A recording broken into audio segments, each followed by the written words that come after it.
Ciò che abbiamo di più caro. What is most dear to us is the title of Father Giussani's book published by BUR-Rizzoli that we are here to present as the conclusion of this 32nd edition of the meeting in Rimini. This sentence, as is well known to many, is taken from Soloviev's Antichrist tale, when in this imaginary scene the emperor addressing the last Christians left abandoned by all asks strange men, Christians, what is the dearest thing you have in Christianity?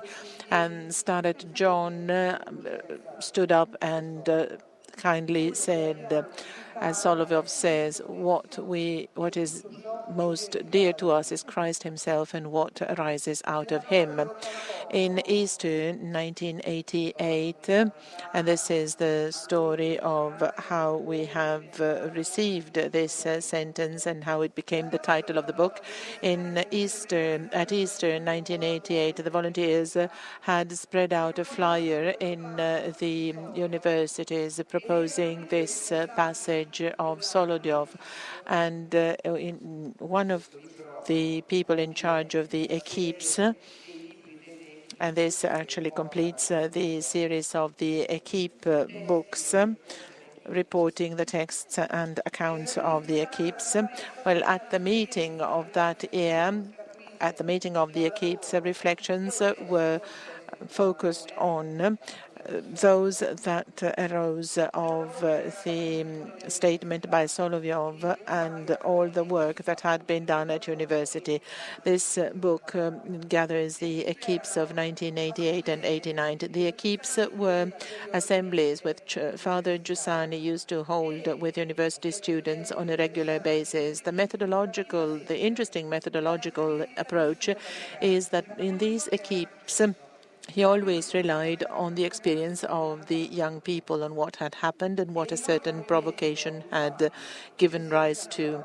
Our movement has always continued like this and is still continuing like this, not because of words of order, but because of reflections and judgments on experience, on what is happening to every one of us in the encounter with a presence.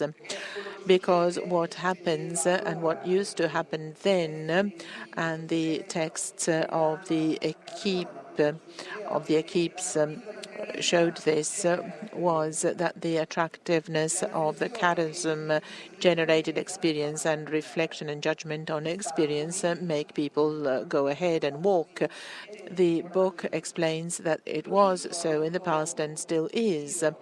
I am saying this because experience and telling one's own experience is the task of every one of us. I'm saying this with simplicity and certainty. It is like this because it was also the experience we have seen in these days. The many stories of unexpected encounters taking place in this week are really many. When meeting during these days, we never stop telling what happened to us or what happened to a friend of ours, how many incredible things we have witnessed. We can't say that they are only fancy tales or fantasies or emotions. We have had many witnesses, many people telling us in an almost unbelievable way that they faced something unimaginable, something different that they have encountered. It's only the mystery of the same humanity that many of us met in Father Giussani and now are meeting in Father Caron, and that they met and are meeting in people who in time and in the world was stricken and awakened by the mystery of the charism. This book says that the certitude stated through what is most dear to us, Christ himself and everything that arises from him, is not a certitude you should agree on, as Father Giussani says, but something which is disturbing, something that moves and awakes, not something that you share and you put in a drawer, so to say. These days, similar things happened.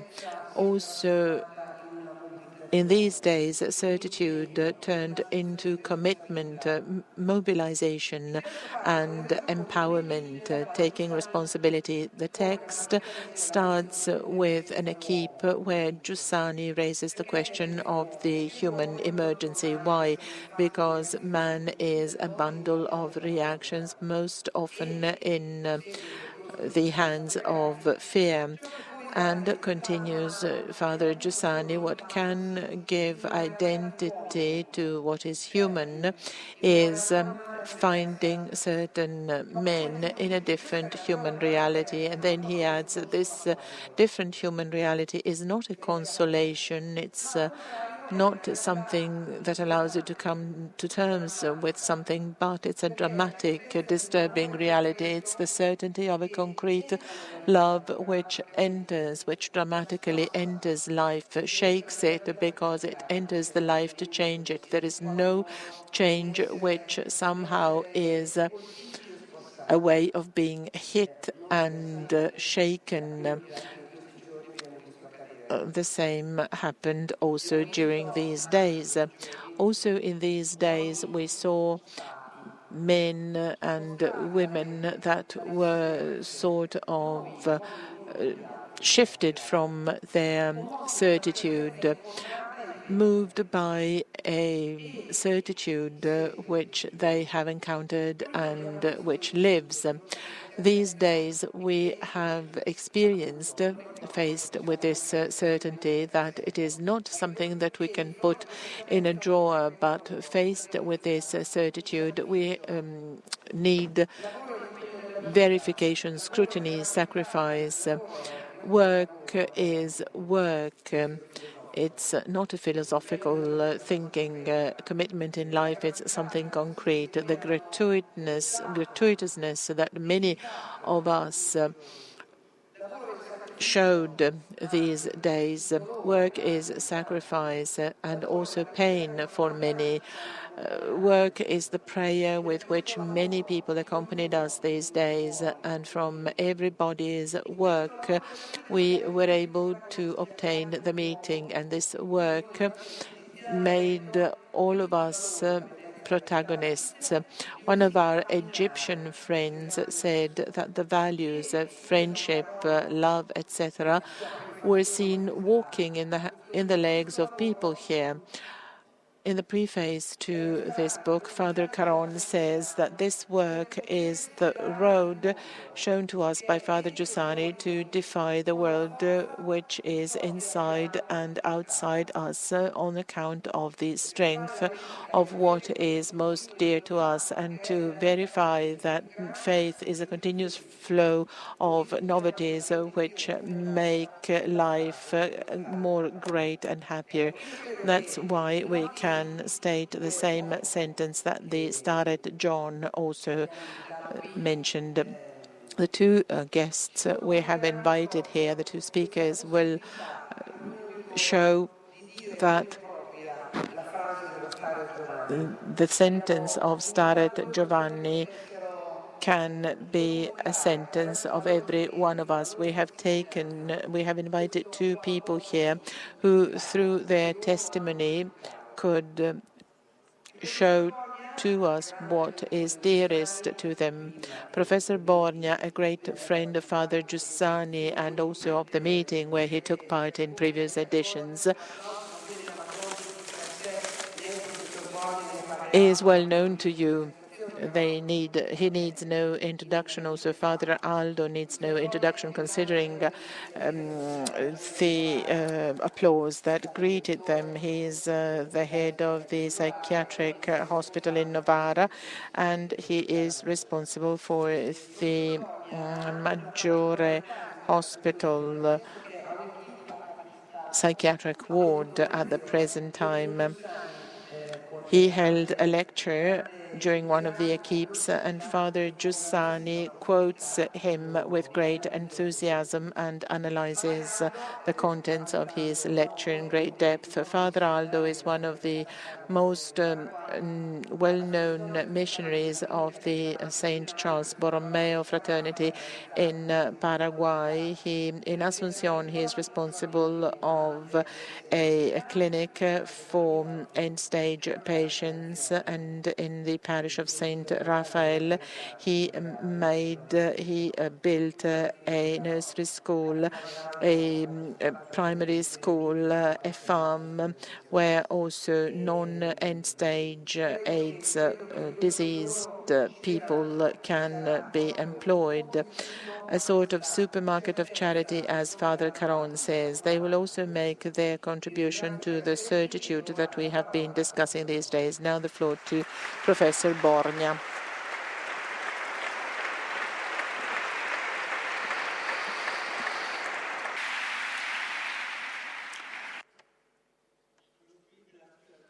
I am here thanks to the endless kindness of Emilia Guarnieri, whom I would like to thank.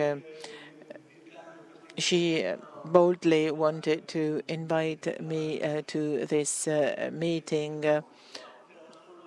It is a big risk. Being here is a big risk, but I remember in Novara 20 years ago, those eyes where you could see the background of things, and hear the words of Father Giussani. This is an extraordinary book which says that the words can grasp the essence of feelings and emotions, the feelings and emotions arising from an immense assembly to which Father Giussani presented or introduced me as a psychiatrist who does not use the same dragging and fascinating words as Father Giussani. Father Giussani dwells upon the words also in this book, saying that words change the world, depending on the words, depending on whether they arise from silence or the heart or from the reason only. Depending on the words that we use and depending on the words that Father Giussani used, we can change the world. We can sort of establish a relationship, a contact. This is something you do with the eyes, but above all through the heart, through the conscience of all that met him. I'm nothing but a mediator who tries to say something of the profound, intense, arcane emotions which reading the book arose in me. Some essential points, and first of all, this is a book which represents an extraordinary phenomenology. It's a difficult word, but this book gives an extraordinary representation of the problems of the ascent and descent that people go through, that we all go through. One of the metaphors that Father Giussani most often refers to is, as you know, that you have to bring the sky to the earth, inside the earth. The feelings, the ideas, and our religious passions have to become embedded in our daily life, in the instant, this epiphany of the moment, of the instant, the celebration of the instant, where Father Giussani insists very much, and he says that this is the essence of Christianity. Therefore, an extraordinary description of the meaning of existence, of the sufferings, of the anguish, of the pain which hit all of us over and above our merits, our faults, what we have done or what we have not accomplished. Everything changes depending on whether the existence is embedded, is rooted, is founded, is accompanied by certitude. And then which certitudes, because you know that there are endless certitudes through which we are confronted with in the course of our lives, like this beautiful intuition which was at the basis of the title of this year's meeting. All certainties, all certitudes can exist if they are founded on something certain. Now, you know that much is said about certitude and certainty, much is said about the possible certainties to which our life is connected. Usually these are mundane, very fragile certainties which easily collapse and break, depending also on the mood that we adopt when living them and experiencing them, but this is not a certitude which fulfills ideals and revolutionary items and revolutionary elements such as those in the thought and in the soul of Father Giussani, who thus transformed his way of approaching the resurgence and understanding of our faith and hopes. Today's certainties are certainly very vague. As I was saying, they are highly fragile and can break. Instead, which are the certainties that can give more stability to our existence? So which are the certainties which can provide openness to the others? Which are the certainties which can allow us to establish a dialogue with the others and really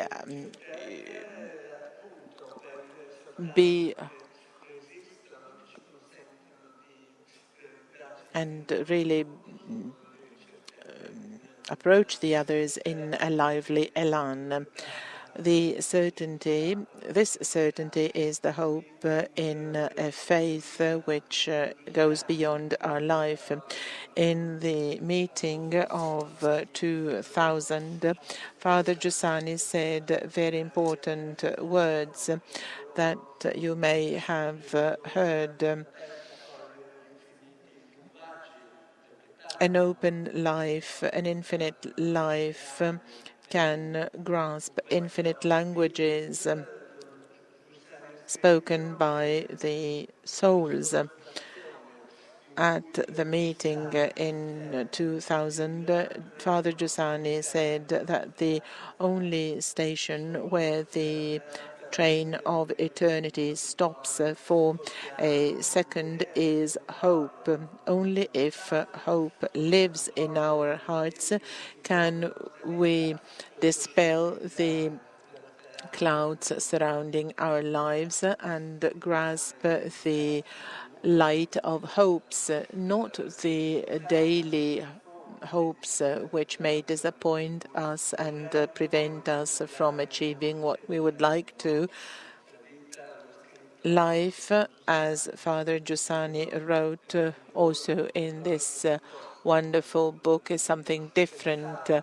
What I'm saying would not be possible without going deep into the infinite.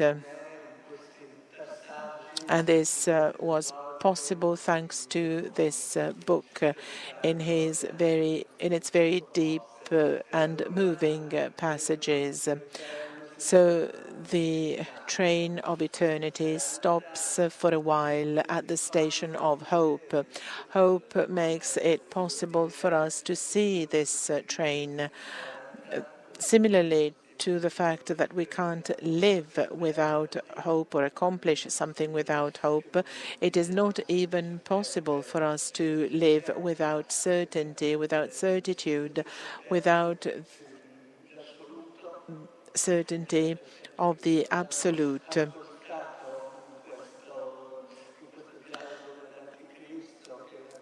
In the dialogue of the Antichrist, a novel by Vladimir Soloviev, we have read about the consequences that arise out of this. And this is also part of the descriptions made by Father Giussani. The train stops at a station, the station of hope, for 1 second. He insists very much on the idea of a train. The train passes by. Not everybody can see this train, and not everybody can go on this train. It's a bit like the morning stars that are a sort of connection between the deep night darkness and the dawn, which has not come yet, but is somehow embedded in the womb of the night. This train passes by, and in it we see possible certainties on which to rely our existence. What's the meaning of living a life based on a certainty? It's not enough to live and recognize these certitudes in ourselves. Father Giussani insists and says it's not enough to have abstract theological and philosophical perception of the meaning of certitude. We also have to live certainty in the hardships of our life, in the failures of our life, and also in the problems that we may encounter throughout our lives. What counts over and above the inside resources that we have, what really allows us to look at life with different eyes,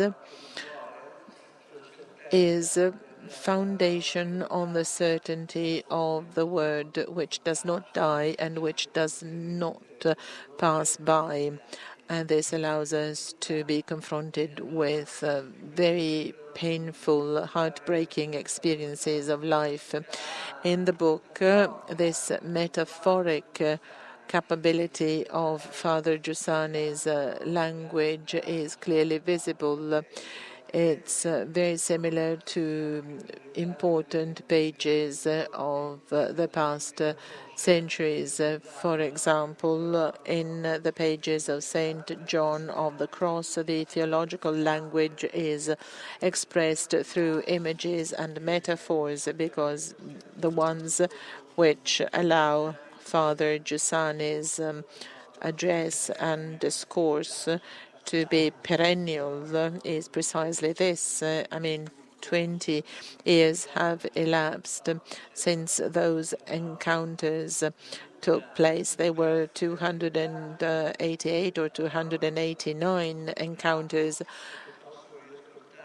These words that I personally listened to, but which I can still listen to today, thanks to this extraordinary assembly which has gathered here, and also thanks to a series of hopes, a cascade of hopes, which this assembly makes possible. Those invited to this assembly somehow healed and recovered by all these hopes,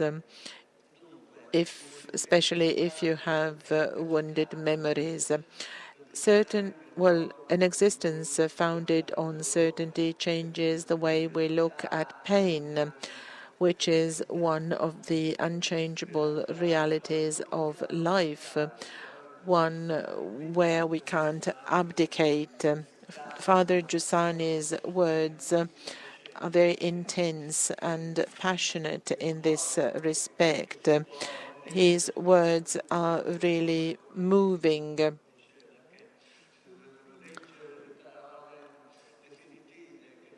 Final words, definite words which will never pass by.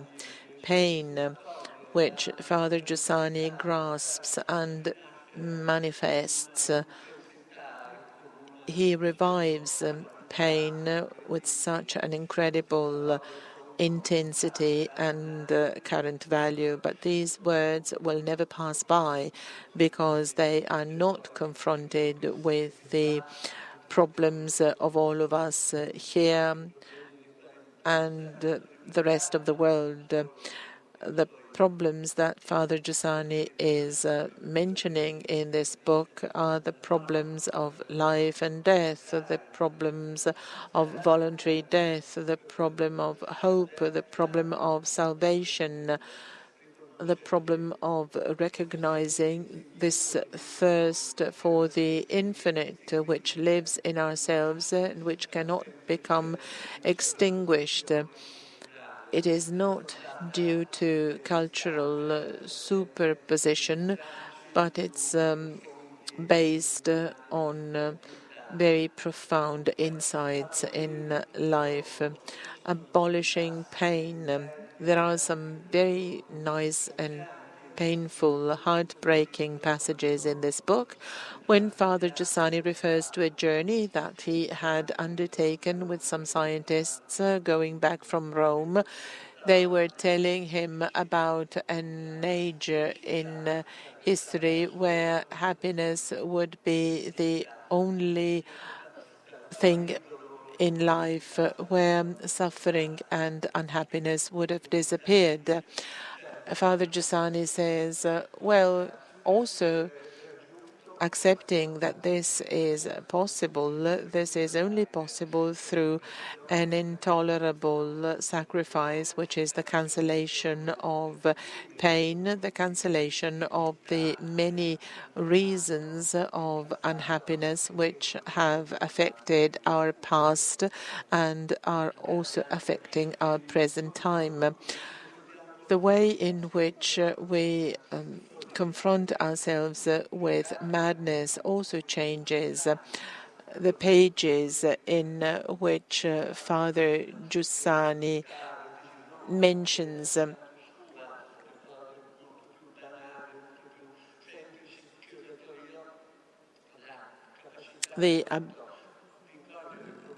mentions this, he had the ability to understand that madness or folly is an experience which cannot be erased from man's heart.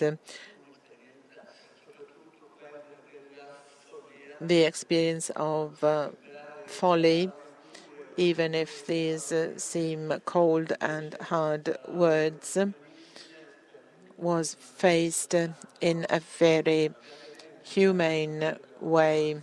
This was because of his great mind and infinite, immense heart. Folly, madness as pain, anguish, like pain, anguish, and voluntary life are part of life, and voluntary death are part of life.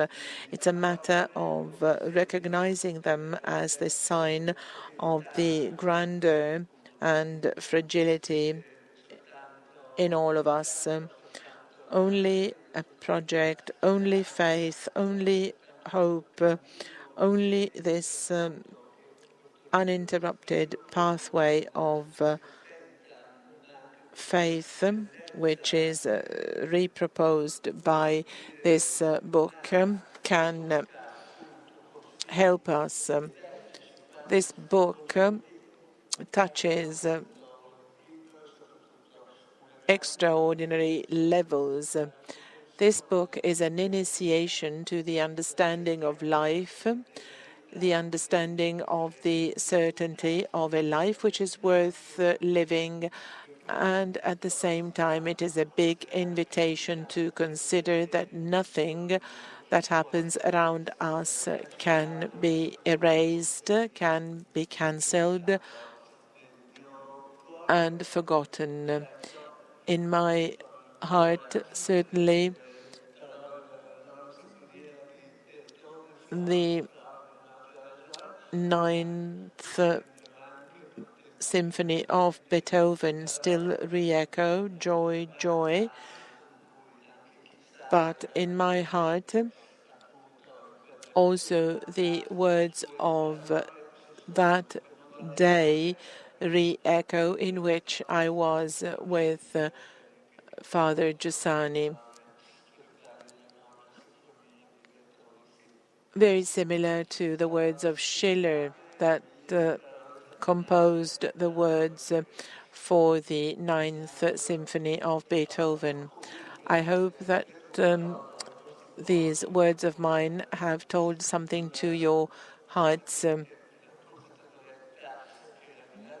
in the awareness that over and above the way we express our feelings, certainly I have tried to re-express what Father Giussani somehow taught me, but above all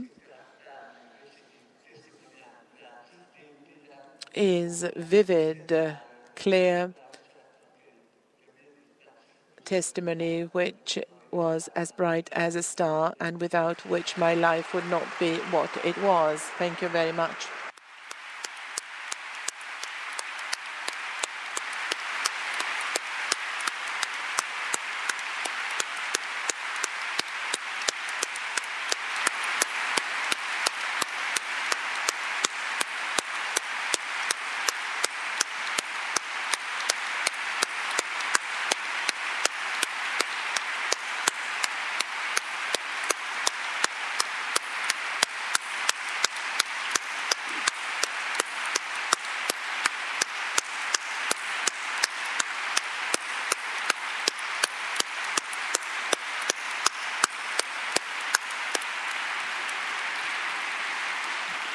Grazie, caro professore.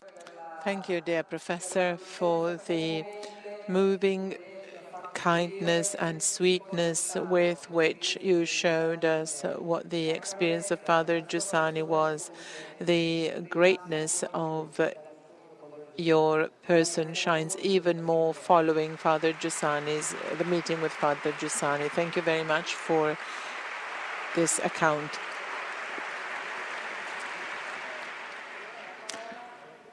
Now the floor to Father Aldo Trento.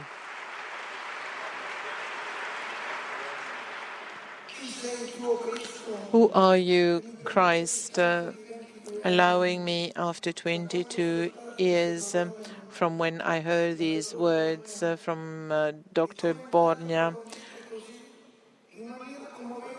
so profoundly commented by Father Giussani. Who are you, Christ, who has taken me here to prove that what Dr. Borgna and Father Giussani said is most right. I am the patient who bears witness to the truth that Dr. Borgna, a psychiatrist, and Father Giussani have witnessed throughout their lives. If I'm here, It is only to say that nothing prevents, nothing, not even folly, prevents mankind from looking at Christ in his face. We only live for something that happens, for something that happens now, because now I have to look at Christ in his face. I see Christ in you, and I saw him vibrating not only in the months when I when I read the book What is Dearest to Us, and in those days when I was in Corvara, the place where Father Giussani pronounced many of those words, and where they started taking shape slowly, and they turned into contents, reason, and consistency of my life. What is dearest to us is Christ himself and everything that arises from him, because in him the fullness of divinity is embedded. What is the dearest thing we have?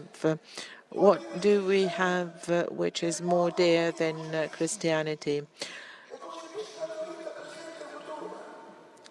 Father Giussani says, what is most dear to you in your vision of the world and man? Christ, your Christ, because in you the presence of the divinity, in him the presence of the divinity lives, bodily lives. That is the sense of all things. But the sense of all things also means you're eating, you're drinking, you're being awake and sleeping, you're living and dying. I live 24 hours and see people dying. Living those words means physically seeing and feeling through your heart everything united in an embrace which nothing in the world would otherwise made possible, not even the despotic or imperialistic will that we could show. What is more dear than perception, than the concept of life? Christ makes everything re-happen in a final way and forever. There is nothing which ends. There is no deadline. It is a continuous novelty. It is the happening of an embrace, that fact which reoccurs every moment. The novelty is only this, but in a world in which all is old. A novelty which begins already when you open your eyes in the morning after a night in which you sleep well or less well. You get up from bed in the early morning, but it is not morning, because morning is when you become again aware of living. When you in the morning start out in a way that you belong to Christ, to him. All this also when you wash your face or take a shower or take coffee in the morning or watch those living with us, your father, your mother, or the girl you love. It is taking life in your hands right from the first instant, because it is in the instant that I have to adore the mystery.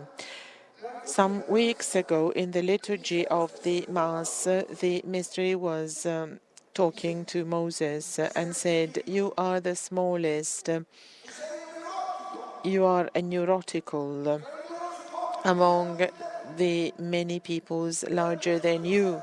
That's why I chose you. I fell in love with you. You are my property." Or, as the prophet says, before becoming shaped in the womb of your mother, I pronounced your name. That's why I am you. Or again, I loved you with eternal love, and I felt mercy and piety for you being nothing, for your nothingness. Therefore, only now, in a long painful path, I can say that He, the mystery made flesh in Christ, is the dearest thing I have, because I touched with my hands. I'm touching now, and if it was not now, it would be a nonsense that I am what is dearest to Him, the mystery, Christ. Really I, and I have for many years cried out, God, my God, why did you leave me, as a psalm says, a desperate cry out, and yet in the patience of time my fragile freedom has always left some small space open through which the mystery was speaking. Can a mother possibly abandon a child? And even if she would do so, I will never forget you. I drew you on the palms of my hands. You are like the pupil of my eyes. I can say that Christ is the dearest thing to me because I am the dearest thing to Christ. From this experience of the mystery, from this recognition that I am you that are making me, from this dramatic happiness in saying, you, oh my Christ, from this experience came the consciousness of my self as it was before the encounter and what it is now. In the book, Father Giussani mentions the moving words of Saint John Chrysostom. I am the house for you, me, Christ, the house where you will eat tonight. St. John says, I am the dress, the root, the foundation. I'm all this. If you recognize this, then nothing will be missing to you. I'm here to serve you. I am a father for you, a brother, a spouse, your friend. Only think of trusting me. You are all for me. You are all for me, like part of my person. I am bread for you. I am the road, the truth. Only think of trusting me. You understand what Christianity is, what the moral is. And from this encounter, from this consciousness, the perception of what I was arises. A split, a dissociation between myself and knowledge or affection, recognition and affection. Among the many surprising pages of the book, some hit me. On page 286, talking about the marvelous lecture in Novara held by Professor Borgna that I'm pleased to see again here, Father Giussani says, I was impressed by the fact that we are all mad. It's not hard to understand that no one has absolute balance. There's lack of balance, equilibrium, proportions, and this gives rise to restlessness, the restlessness we were talking about, which can end up being anguish. And then he talks about a shaken heart, a lame heart, a displaced heart. The folly is thus described, and for years I was stricken by folly. I saw the ideal. I felt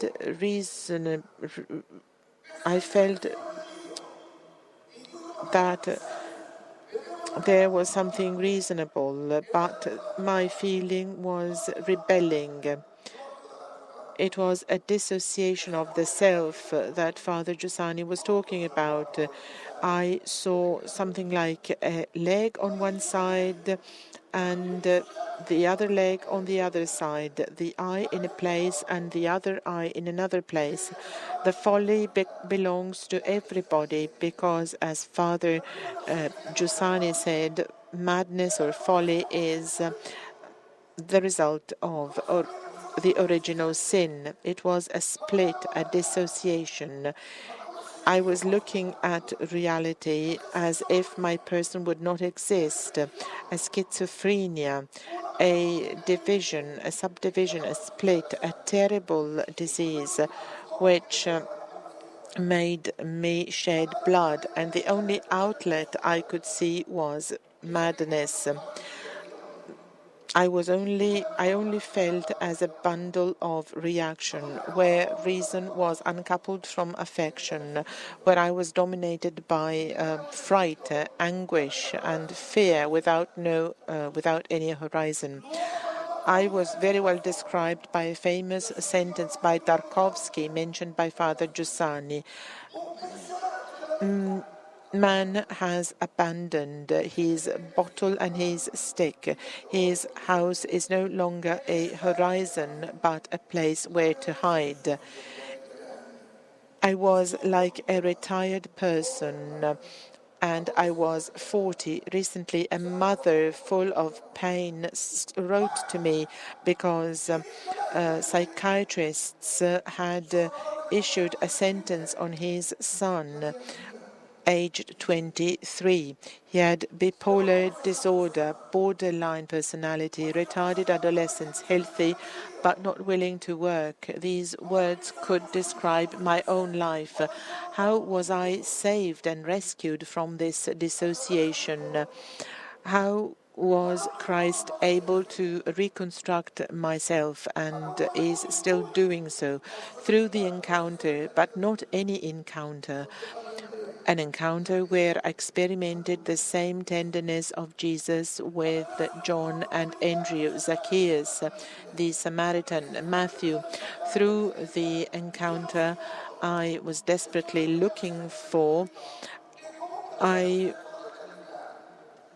understood that it was that the situation for me was different. It was an encounter with Father Giussani, an encounter where I felt different and watched upon as Zacchaeus. The possibility of recognizing and accepting my folly without feeling it was a scandal. And I'm quoting again Father Giussani, we should not consider folly as a scandal. Since from the moment when I talked about this at the meeting, I have received thousands of emails. It was like an underground river that emerged. Finally, what was not to be mentioned was mentioned. The consciousness of this folly, which is generalized, makes mankind felt at our eyes in the way that it was felt in the eyes of Christ. He turned and felt compassion and sympathy for them, for the crowd, compassion and sympathy. And Christ cried on that people. It is like a mother who has a child with a malformation that needs to be treated throughout his or her life. Mercy. But this is man, says Father Giussani. Therefore, possibility of watching my humanity through the gaze of Christ. I'm thinking of Father Caron, who inexorably talks about the fact that my humanity is not an obstacle to Christ, but a condition to be grabbed by Christ. Why not to consider that my folly is a scandal? Why? How can I go from despair, rage, and hatred for myself, described by St. John as the fruit of sin? How can you move from this to another attitude? Folly is rejected, not accepted. There is a sort of situation where one feels squeezed and crushed by the mainstream power. This was continuously denounced by Father Giussani.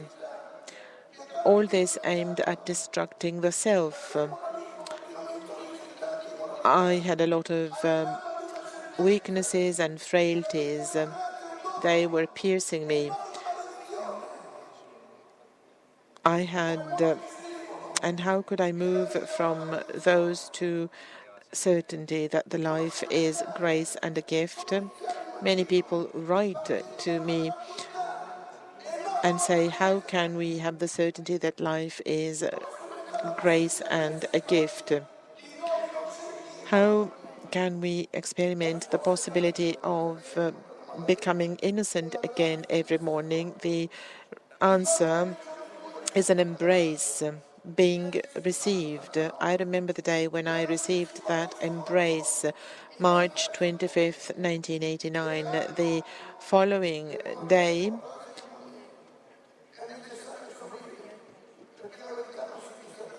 we had the flyer with the title, "What is dearest to us?" and also Monier's sentence, "It is necessary to suffer for the truth not to be crystallized in a doctrine." And that day, Father Giussani embraced me. I still see the bright eyes of that man while he was talking to me about Christ. He said, "You, only you and Christ, and from within is the problem. The problem is deep down in yourself. It is there where Christ wants to intervene to make you his." This embrace was God's embrace. And again, in Father Giussani's words, we shouldn't be scared of our folly. It is gratuitousness that embraces folly and conveys it to unexpected positivity. The truth of yourself is you. You belong to Him more than what you think. At that point, it is only at that point that you can add the word, or that you can use the word dear. From the day of that embrace, I started experimenting the difference between being children and disciples.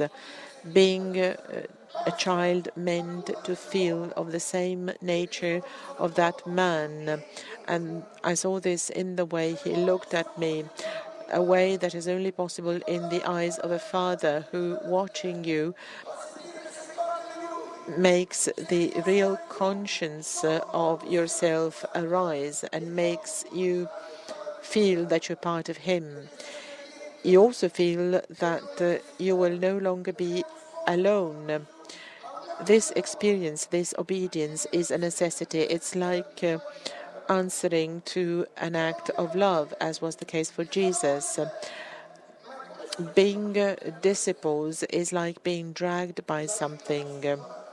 Life is not learned, something is that is learned. Life is received and transmitted by a father. This embrace, this living as children becomes great friendship, great company, like Jesus with Peter. It's a continuous question. Do you love me?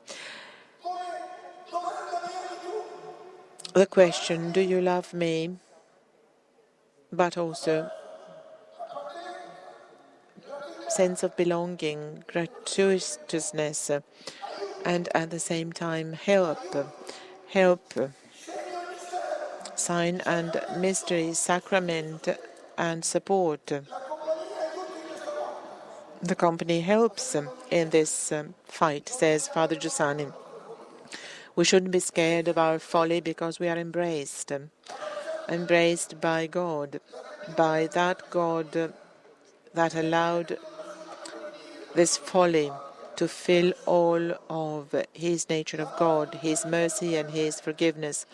Father Giussani's embrace was to me the objective sign of God's embrace, of forgiveness and the beginning of a pathway so that my self would find a unity from the unity from which everything started.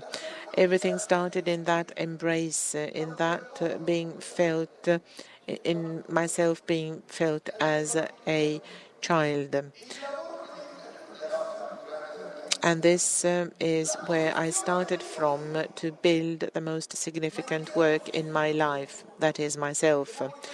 What was this work about? Many think it was a physical embrace, but it is an embrace that can live even millions of kilometers away without seeing the face of the other person in front of you. My embraced freedom started to say yes to reality at all times. I was never cheated by this.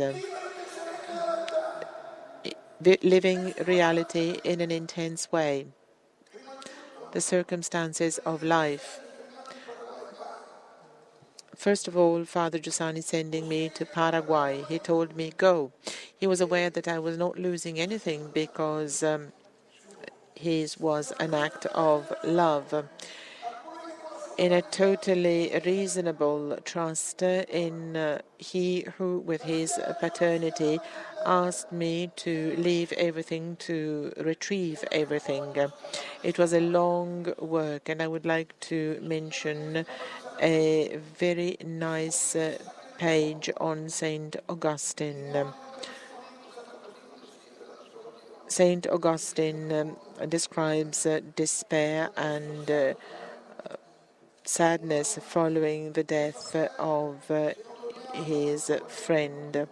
This is true if we don't give our heart to someone who's not God. Everything which is human is transient, so we should not allow our happiness to rely on something which we may lose.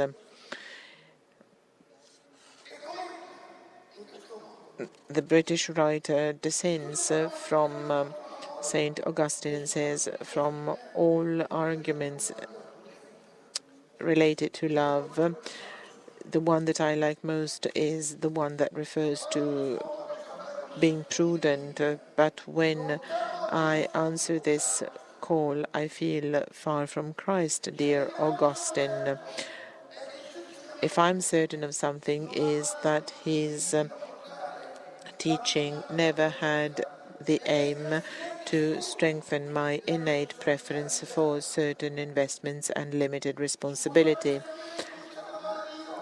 You can learn something by loving God. It is in this spirit that you choose a wife or a friend.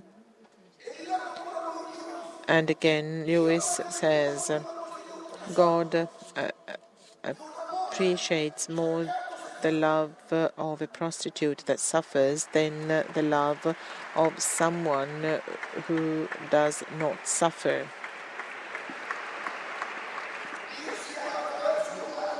God is loved through the human and not beyond the human. Only our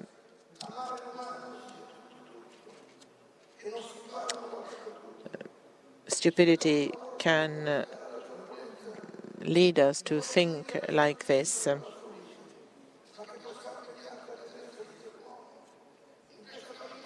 In this pathway, I rebelled, and said God cheated me. During many years,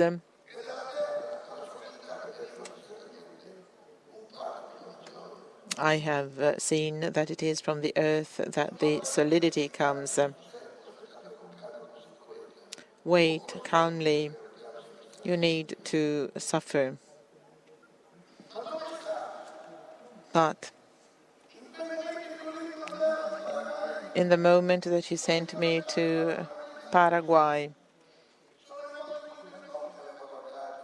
the way he looked at me, the way he kept company to me, where was it?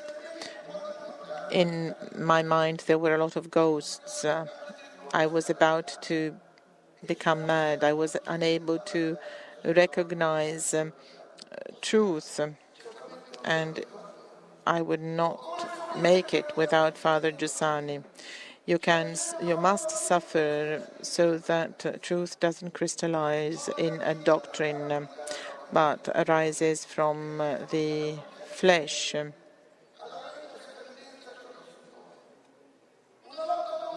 a fight with words. You need to wait calmly. Certain words seem to be stones crushing you, but these words allow you to see myself reflourishing with all that was around me. It is necessary to suffer for truth, not to crystallize in a doctrine, because each circumstance is the evident sign of the mystery, and each instant is the possibility of adoring the present mystery. It's not possible to verify, as Father Caron says, the rationality of the faith and experience faith without going through pain. What is it that saves Christ? What is it that saves this embrace, this friendship, this company from myself and from a reduction to which we are tempted and which we easily see happen? What saves Christ? Friendship and companionship is taking the charism seriously, the embrace of the Jews, following that man who Giussani himself put as a point of guarantee for freedom, because your true point of guarantee for truth, so that truth doesn't crystallize in a doctrine. So follow Caron. Vado verso la fine. I'm approaching the end. If what happened many years ago would not happen today, also what happened 25 years ago was a lie. While the truth is that today it is more lively and more fertile than in the past. And today this allows me to say that what is dearest to me is Christ himself and what comes of him. Before the meeting with Caron, I couldn't say that there was a dearer thing for me. I was too much split, too much divided. See where Caron sees. Verify every day the way in which he lives the charism, the self, what is human as the only condition, so that every moment that embrace reoccurs, happens again.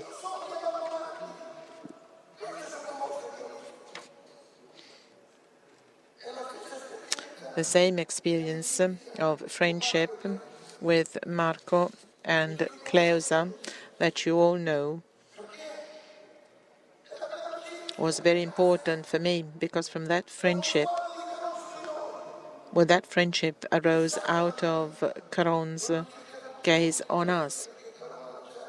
Friendship originating from the challenge that Caron launched to us when he said, I want to see what will come out of a relationship between you. Only in this intelligent following you can overcome division, which is the origin of all evils. The book is full of this total universal dimension of the faith. For example, when it refers to the emergency of mankind, it's like a cry of Father Giussani that I see re-echoed, a conscious cry out, denouncing a historical drama in the context in which we live. Nothing is extraneous to the self which Christ embraces. Culture, the environment, society, the press. In 1988, he was talking about Paraguay. I didn't know that it would become my country. And he said the following of Paraguay, and I quote, "For one who was born in Paraguay, the starting point can only be but Paraguay." Because man's characteristic is to be an incarnated spirit. There is a relationship with the infinite inside the flesh. Therefore, you cannot start from this flesh. You cannot avoid starting from this flesh or from this earth. The connection with the infinite is a product inside the earth. You cannot avoid starting from your environment, from your time. Therefore, an inexorable sense of challenge, which in reality is an embrace with mankind and his folly. And this is what I experience every day by taking people from the road, living together with those who believe and those who die, like a friend who before dying wrote a chant saying, "I will die singing because at last I can say Christ saved us." My future is a present which is happening to me. Do not escape from death. Don't be afraid. You should only be afraid of getting lost alone. You should be afraid not to know Christ, Christ that encountered me through the years, and finally I was able to say Christ made me feel a different love, and I embraced him. I know that something exists. Dying singing. I want to die singing, meeting Christ. I want to die singing. Thank you very much.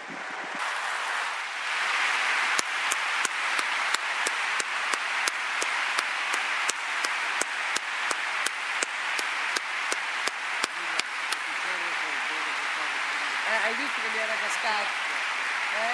Mi era caduto prima. No, ma vai, concludo.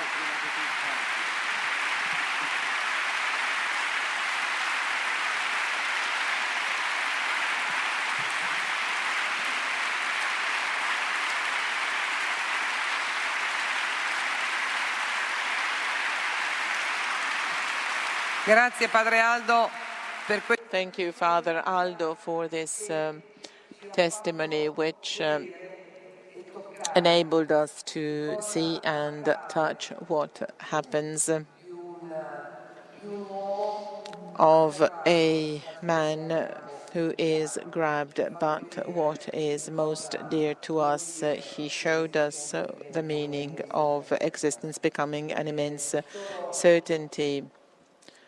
Now, just 3 seconds, because probably you want to know the title of the meeting of next year, right?